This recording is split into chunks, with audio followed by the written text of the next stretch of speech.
Yeah, ordinarily don't record videos on the fly. Usually spend some time.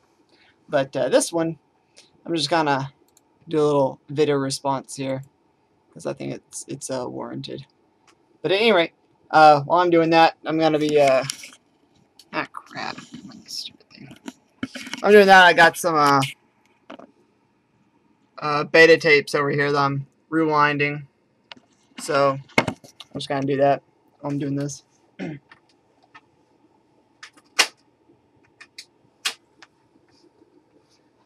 Anyway, saw this video about idiots who think that old movies shouldn't be put on HD, or I'm sorry, on Blu-ray because it's not HD.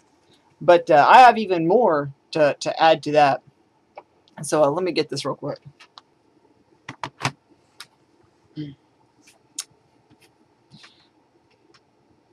Okay, so I too have been digitizing old videos and whatnot, predominantly 8mm, and I have a lot of stuff, and I like to break it up by category. And like with this, we have its Cornerstone 2002, and that's tape 1. And so with this particular library, I have 4 tapes. And each tape is 4 hours long. Well, I'm sorry, these 3 are 4 hours long. This one is probably like 1 hour or something like that. Alright, so whenever I'd be going to music festivals and that kind of thing, I would always have a camcorder with me to document the time. So I have, I think probably,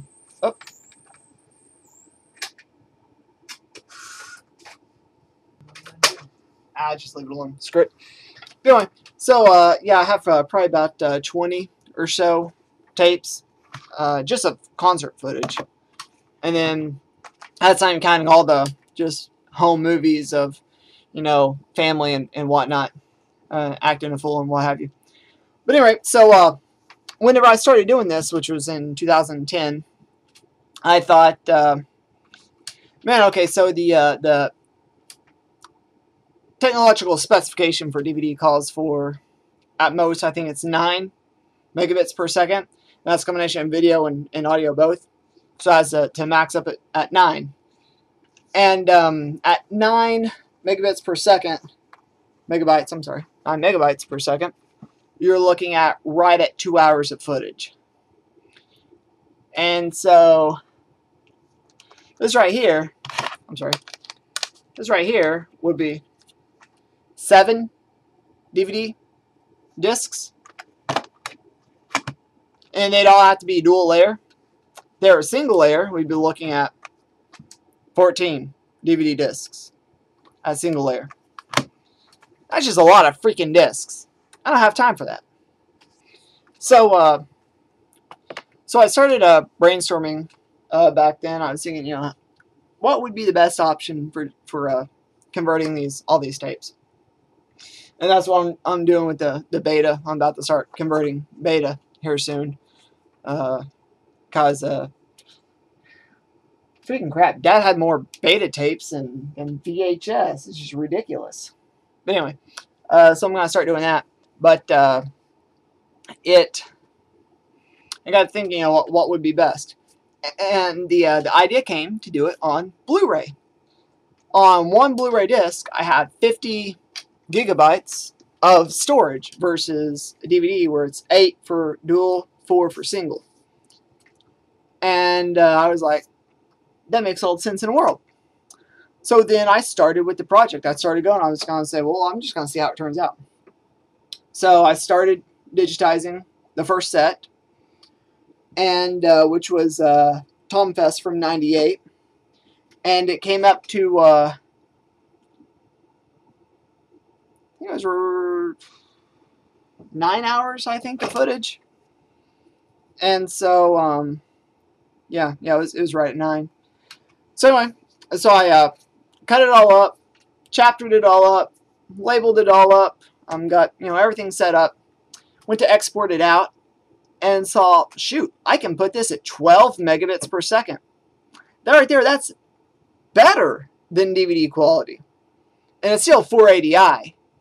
I didn't up-res it or nothing. I left it at the standard NTSC at 480i. But with DVD, okay, so I convert to DVAVI, which is about, what, 40 megabytes per second, I think. So I can down mix that to either 8.5 megabytes per second for DVD, or I can down mix that to 12 megabytes per second for Blu-ray, which would offer even a better picture quality than on the DVD. And so I was like, well, shoot, I'll just go with that. And also, Blu-ray adds the method for me to add pop-up menus and have seamless menus and that kind of thing. Anyway, so with this, I crunched it out and I got this.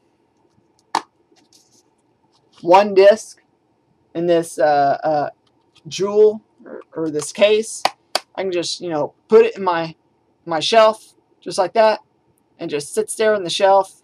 Just one disc. I have this big honking huge box set basically, and so it came out just swimmingly well. And so I started doing a lot of things like that, and it just really excited me because with the format, it offers up to a level of 40 megabytes per second. And so, you know, the sky's the limit when you're doing standard definition. But I mean, as I said, I was able to put 12, what, 3, 6, 9, 10, about 10 or 11 hours of footage on here at 12 megabytes per second. And it just looks beautiful. And so that's why I am a proponent of old movies or whatever on Blu-ray, because no matter how you cut it, whether you're looking at film, whether you're looking at NTSC, whether you're looking at, I mean, you know, no matter how you cut it, it's just going to look great. If you have, as you stated, great source footage, the only way you can go is up. So there's my little thing, and thanks for pointing out the wonders of Blu-ray.